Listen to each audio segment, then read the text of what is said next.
미국의 공급 대란이 개선되고 있다는 신호들이 나오면서 물가에도 긍정적인 효과가 기대되고 있습니다. 한인들이 모국에서 이익을 최대한 누리려면 대선에 유권자 등록하고 투표하는 게 지름길이라고 국민의힘 재외동포위원장인 김석기 의원과 태영호 의원이 강조했습니다. 미 신규 실업수당 청구 건수가 지난주 18만 4천 건으로 52년 만에 최저치를 기록했습니다. 미 식품의약국 FDA가 화이자 부스터샷의 접종 연령을 16세 이상 청소년들까지로 확대했습니다. 워싱턴 정치권이 국가 부채 한도를 2조 달러 이상 올려 사상 초유의 국가부도 사태를 피하고 있습니다. 시청자 여러분 안녕하십니까? 워싱턴 뉴스 투데이입니다. 물가 상승에 큰 영향을 끼쳤던 공급 대란이 정점을 지나 개선되고 있다는 신호들이 나오고 있습니다. 제조업체들의 가동률이 높아지고 물건을 내리지 못해 정박해 있던 컨테이너 선들의 숫자도 크게 줄어들고 있는데요. 하지만 반도체와 같은 주요 부품들은 여전히 부족하고 오미크론의 불확실성도 회복세에 부담을 주고 있는 모습입니다. 박남주 기자가 보도합니다. 혼란스러웠던 미국의 공급망이 조금씩 정리되고 있다는 신호가 나오고 있습니다. CNN 등 미 언론들은 최고점이었던 운송 비용이 내려가고 배송 속도도 빨라지고 있다며 수개월간 미국 경제에 악영향을 끼쳤던 공급 대란이 서서히 좋아지고 있다 보도했습니다. 그러면서도 공급 대란이 끝났다거나 곧 정상화될 거란 뜻은 아니라 덧붙였습니다. 미 언론들은 기업들이 여전히 트럭 운전사 부족으로 어려움을 겪고 있고 컴퓨터 칩 등 주요 부품들은 아직도 부족한 상황이며 오미크론 변이도 공급망 회복에 부담을 주고 있다 밝혔습니다. 하지만 이런 가운데서도 공급 병목 현상이 조금씩 풀리고 있다는 증거들은 있다 강조했습니다. 최근에 물가 상승에 공급 대란이 큰 영향을 끼친 것을 생각하면 꽤나 고무적인 소식입니다. 무디스 애널리스트계 맥 고얄려 경제분석가는 최악의 상황이 끝난다는 확신이 점점 커지고 있다며 여전히 불확실성이 남아있긴 하지만 많은 데이터들이 정상화를 위한 첫 단계에 진입하고 있음을 보여준다 밝혔습니다. 실제로 저조했던 미국의 생산업체 가동률이 높아지고 공급업체의 배송료도 안정세를 찾고 있습니다. 댈러스 연방준비은행의 제조업 지수를 보면 11월 생산업체들의 미처리 주문율이 낮아지고 있어 소비자에게 상품이 도달하는 시간이 줄어들고 있는 것으로 나타났습니다. 미국 항구들의 상황은 더 극적으로 좋아지고 있습니다. 수요일 기준 캘리포니아 롱비치와 로스앤젤레스 항구에는 30척의 컨테이너선이 정박 중인데 한때 최고 80여 척의 컨테이너선이 정박해 있던 것에 비하면 상황이 많이 좋아진 겁니다. 바이든 행정부는 앞서 로스앤젤레스 항구가 극심한 정체를 겪자 24시간 연중 무휴로 운영하도록 조치했는데 문제 해결에 도움이 된 것으로 보입니다. 옥스포드 이코노믹스에 따르면 해상 운송 비용은 11월에 5% 하락했지만 팬데믹 이전과 비교하면 아직도 배 이상 높습니다. 트럭 운전사 부족 문제는 아직도 해결되지 못하고 있습니다. 미국 트럭 운송협회에 따르면 업계는 아직도 8만 명가량의 운전사가 부족해 사상 최대의 부족 사태를 겪고 있는 것으로 밝히고 있습니다. 운송협회 측은 바이든 행정부가 트럭에 실을 수 있는 최대 중량을 더 적극적으로 완화해야 한다고 주장하고 있습니다. 전국 경제인협회 조사를 보면 경제학자들 중 58%는 내년 상반기부터 공급이 정상화될 것으로 예상했고 22%는 올해 말 정상화가 시작될 것으로 내다보고 있습니다. WKTV 뉴스 박남주입니다. 모국에서 한인들이 피해를 입지 않고 이익을 최대한 누리려면 대선에 유권자 등록부터 하고 투표하는 게 지름길이라고 국민의힘 재외동포위원장인 김석기 의원과 태영호 의원이 강조했습니다. 워싱턴을 방문한 김석기, 태영호 의원은 미국 유권자들만 해도 85만 명으로 대선의 당락을 좌우할 수 있는데도 너무 등록률과 투표율이 낮다며 1월 8일까지 반드시 등록하고 3월 9일 대선을 위한 2월 말 선거에 투표해달라고 촉구했습니다. 한면택 기자가 두 국회의원을 만나봤습니다. 대한민국의 명운이 걸린 20대 대통령 선거가 석 달 앞으로 바짝 다가왔습니다. 새해 3월 9일 실시되는 20대 대선을 위해 제외 유권자들은 1월 8일까지 등록을 마쳐야 하고 내년 2월 23일부터 28일까지 투표하게 됩니다. 제외 선거인들의 등록과 투표를 독려하기 위해 워싱턴을 방문한 국민의힘 재외동포위원장인 김석기 국회의원은 WKTV와의 단독 인터뷰에서 강제 격리 면제, 선천적 복수국적 문제 등 수많은 동포 현안들을 하루빨리 한국 정치권에서 해결하도록 유도하려면 최대한 많이 투표하는 게 지름길이라고 강조했습니다. 동포분들이 투표에 참여하는 비율이 높아질수록 표가 많아질수록 동포분들의 문제를 해결하는 데 도움이 된다. 그래서 저는 무엇보다도 제가 재외동포위원장으로서 우리 동포들의 권익 향상을 위해서 꼭 투표를 해 주십사. 이런 말씀을 드리고 싶습니다. 김석기 의원은 재외선거인들이 많이 투표하면 투표할수록 당락까지 판가름할 수 있게 되고 그러면 한국 정치권에서 말하지 않아도 달려와 동포들의 현안을 경청하고 애로사항을 해결하러 들 것이라며 미주 한인들의 보팅 파워를 행사해달라고 촉구했습니다. 태영호 국회의원은 1월 8일이면 마감되는데 유권자 등록률이 아직 2.7%밖에 되지 않는다며 한 달밖에 남지 않은 유권자 등록 기간 중에 최대한 등록해달라고 호소했습니다. 가장 중요한 것은 방금 말씀하신 것처럼 1월 8일 전에 사전 신청 등록을 해야만이 투표권이 쥐어진다는 이 사실을 모두 다 기억하시고 빨리 남은 기간에 등록하시는 이 문제가 저는 가장 중요한 문제다 이렇게 말씀드리고 싶습니다. 한국 대선에 투표할 수 있는 미국 내 유권자는 85만 명으로 예전 50만 표로 당락이 갈라졌을 때를 상기시켜 보면은 미주 한인 유권자 표만으로도 대한민국 대통령을 결정할 수 있는 캐스팅 보터 역할을 할 수 있다는 계산이 나옵니다. 그러나 미주 한인 유권자들은 2%대 등록률과 10%대 투표율로 매우 저조한 성적을 기록해와 막강 보팅 파워를 보여주지 못해왔습니다. 김석기 태영호 의원은 이번에도 해외 유권자들의 우편 투표를 허용하지 못하는 것은 물론 투표소 설치도 현행 인구 4만 명당 한 곳을 2만 명당 한 곳으로 확대하기가 어려운 상황이라고 토로하고 해외 유권자들이 더 편리하게 더 많이 투표할 수 있는 방법을 강구하겠다고 약속했습니다.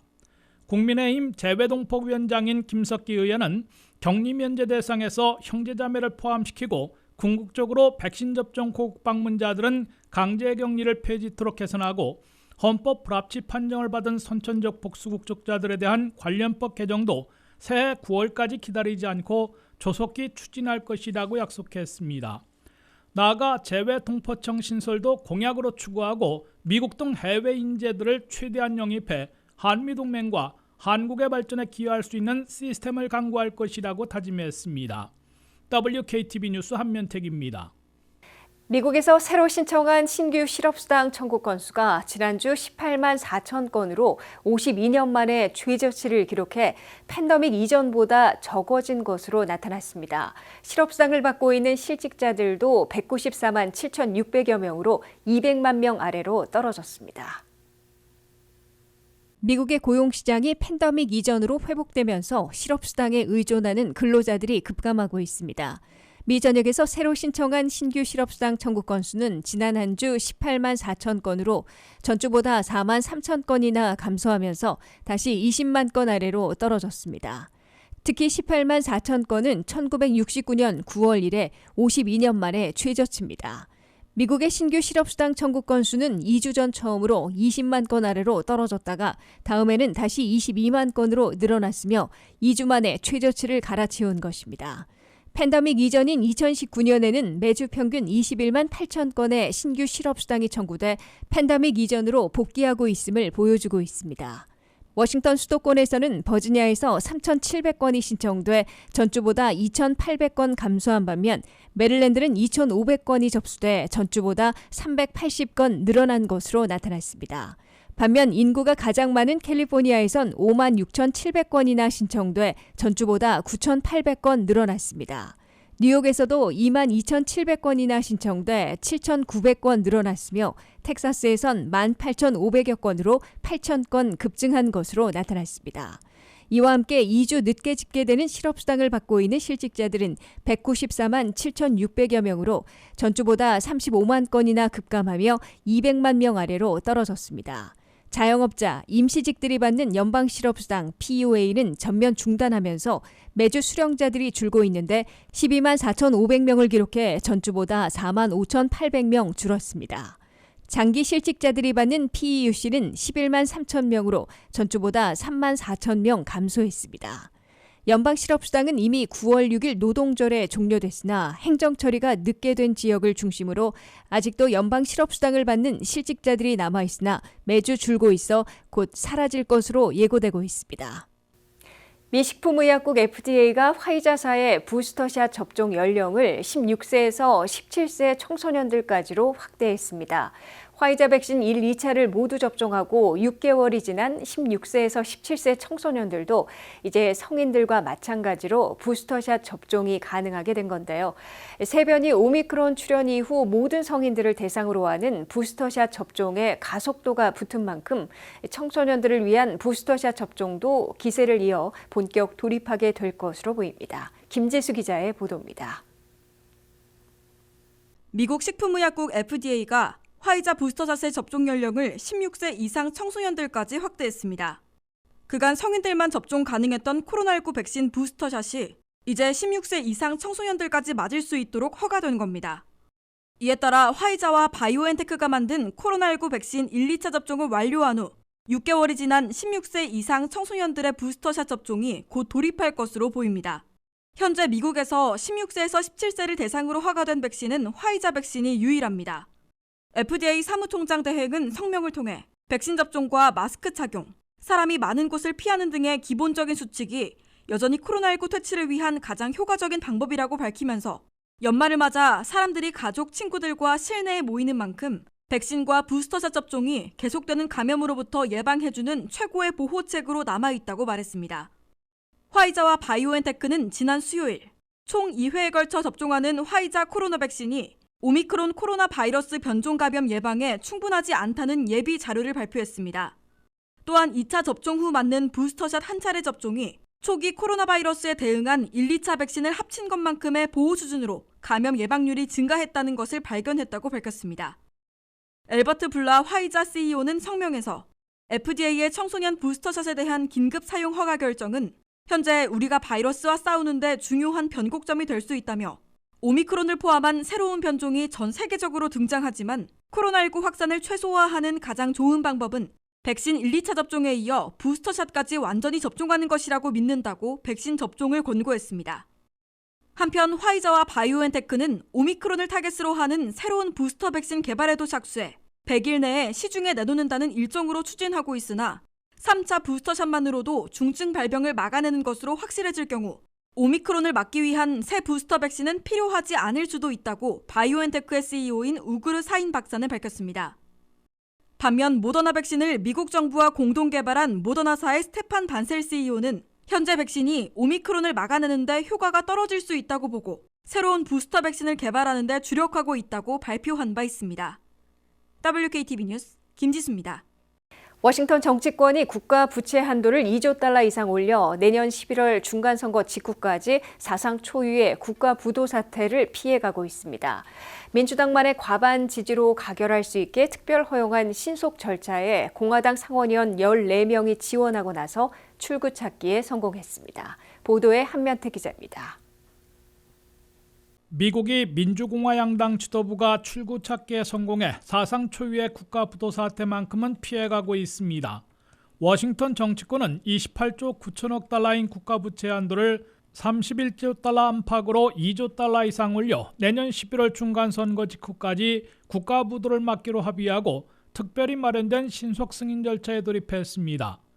연방 상원은 국가 부채 한도 상향을 2례에 한해 단순 과반수인 51표의 지지로 승인할 수 있게 특별 허용하는 방안을 표결에 붙여 찬성 64대 반대 36표로 60표 장벽을 넘었습니다. 민주당 상원의원 50명 전원에다가 공화당 상원의원 가운데 미치 매커널 상원 대표와 중도 온건파들을 중심으로 14명이나 지원했습니다.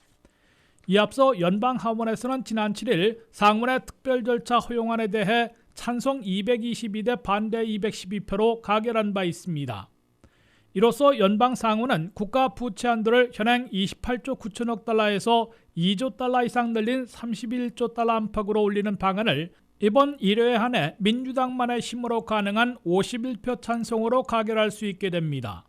제니 렐런 재무장관이 현행 국가 부채 한도가 12월 15일이면 소진될 것으로 밝혀놓고 있어 그 데드라인 이전에 국가 부채 한도를 2조 달러 이상 올려 내년 11월 초 중간선거 직후까지 쓸 수 있게 함으로써 국가 부도 사태는 모면하게 됐습니다. 공화당의 미치 매커넬 상원대표와 중도원 건파들은 국가 부채 한도를 올리지 못해 사상 초유의 국가 부도에 빠질 경우 경제적 혼란과 재앙을 초래하고 그 책임을 피할 수 없다는 판단에서 새로운 신속 절차를 마련하는 데 민주당을 측면 지원했습니다. 공화당 지도부는 민주당 지도부와 특별 신속 절차를 합의한 다음에 상원의 60표 장벽을 넘을 때에는 10명 이상이 측면 지원하고 부채 한도 상향 조정은 민주당만의 51표로 최종 가결토록 함으로써 국가 부도는 피하되 고무 도장 찍는 책임도 모면하는 전략을 편 것으로 해석되고 있습니다. 민주공화 양당 지도부가 이번에 새로운 신속 절차를 창안에 성공시킴으로써 앞으로 국가 부채 한도 조정을 비롯한 쟁점 현안을 다룰 때 치킨 게임만큼은 피해갈 수 있는 선례로 삼을 것으로 예상되고 있습니다. WKTV 뉴스 안면택입니다.